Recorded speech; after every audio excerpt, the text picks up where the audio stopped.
بسم اللہ الرحمن الرحیم۔ حضرت عمر فاروق رضی اللہ تعالیٰ دور خلافت کے اندر آپ تشریف لے کر جا رہے تھے تو ایک باپ بیٹا آیا۔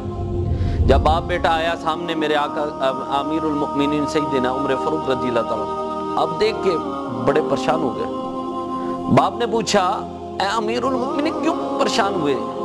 کہا بڑا تعجب ہوتا ہے تم دونوں کو دیکھ کر، بڑے باپ بیٹے دیکھے ہیں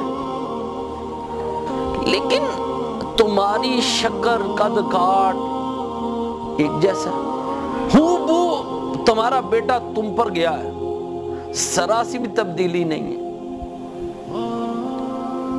بڑے بڑے دیکھے ہیں باپ کے نقش قدم پہ چلنے والے سارے معاملات ہوتے ہیں، مشابہت ہوتی ہے لیکن اتنی مشابہت نہیں ہوتی جتنی تم باپ بیٹے کے اندر ہے۔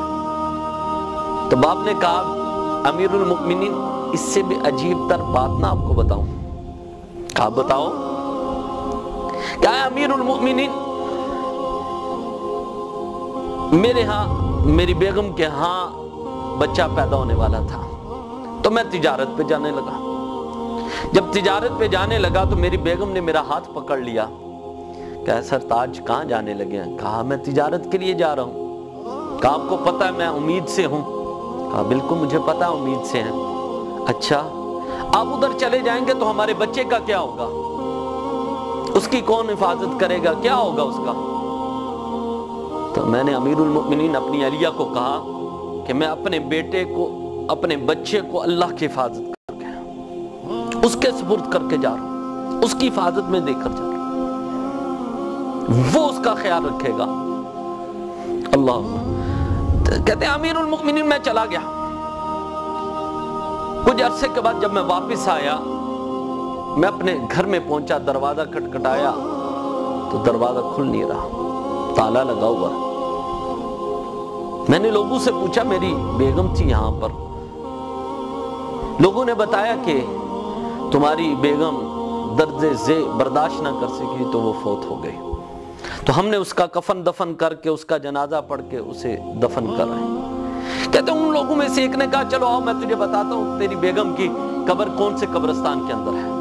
کہتے ہیں وہ مجھے لے گیا، جا کر اس نے قبر کی نشاندہی کی، میں وہاں پہ گیا، میں نے فاتحہ پڑھی، قرآن پڑھا، دعا کی، کرنے کے بعد میں واپس آ گیا۔ کہتے ہیں جب شام ہوئی نا تو میرا دل بے چین تھا اور قبر کی جانب کھنچتا چلا جا رہا تھا کہ پتہ نہیں کیا ہوا کہ جس طرح میرا دل کر رہا تھا کہ میں فوراً بھاگتا ہوا قبر کی جانب چلا جاؤں۔ امیر المؤمنین مجھ سے برداشت نہ ہو سکا، میں رات کو چل پڑا۔ جب رات کا اندھیرا ہوا میں وہاں پہنچ گیا قبرستان میں۔ جب قبر پر پہنچا تو میں کیا دیکھتا ہوں کہ اس کے اندر آگ بل رہی ہے۔ جب میں نے دیکھا کہ اس کے اندر آگ بل رہی ہے، یہ بھی اللہ کی کوئی نہ کوئی حکمت تھی۔ کہتے میرے دل کے اندر خیال آیا کہ میری بیگم تو صوم و صلات کی بڑی پابند تھی، بڑی نمازیں پڑھنے والی، بڑا ذکر و ذکار کرنے والی نیک خاتون تھی، صالح خاتون تھی، ایسا عیب تو نہیں تھا اس کے اندر۔ تو میرے دل کے اندر آیا کہ میں دیکھوں تو صحیح اس کے ساتھ کیا معاملہ ہو رہا ہے۔ کہتے ہیں اے امیر المؤمنین میں یہ مٹی جب کو ہٹا کر میں نے کیا دیکھا قبر کے اندر، اوپر سے اتار کر پٹی جو ہے وہ میں نے سائڈ پہ رکھی۔ جب میں نے قبر میں جھانکا تو کیا دیکھتا ہوں کہ میری بیگم کا جسم پڑا ہوا ہے تو اس کے ساتھ ایک بچہ کھیل رہا ہے، بچہ کھیل رہا ہے۔ کہتے ہیں میں پریشان ہو گیا یہ بچہ کس کا ہے جو میری بیگم کی قبر کے اندر ہے اور منہ میں انگوٹھا ڈالا ہوا۔ کہتے میں بڑا پریشان ہوا، ادھر ادھر دیکھا، پریشان ہو گیا کہ یہ بچہ کس کا ہے۔ میں نے اس بچے کو اٹھایا اور گود میں لیا اور اس سے پیار کیا تو مجھے بڑا سکون ملا۔ تو میں پیار کر رہا تھا لیکن جستجو یہ تھی کہ یہ بچہ کس کا ہے، کون یہاں پہ چھوڑ گیا۔ اے امیر المؤمنین ابھی میں سوچ رہا تھا تو غیب سے آواز آئی اے میرے بندے تو اپنے بچے کو ہمارے حوالے کر کے گیا تھا تو ہم نے اس کی حفاظت کی ہے، اگر تو اپنی بیگم کو بھی ہمارے حوالے کر جاتا، ہمارے سپرد کر جاتا تو آج وہ بھی زندہ ہوتی۔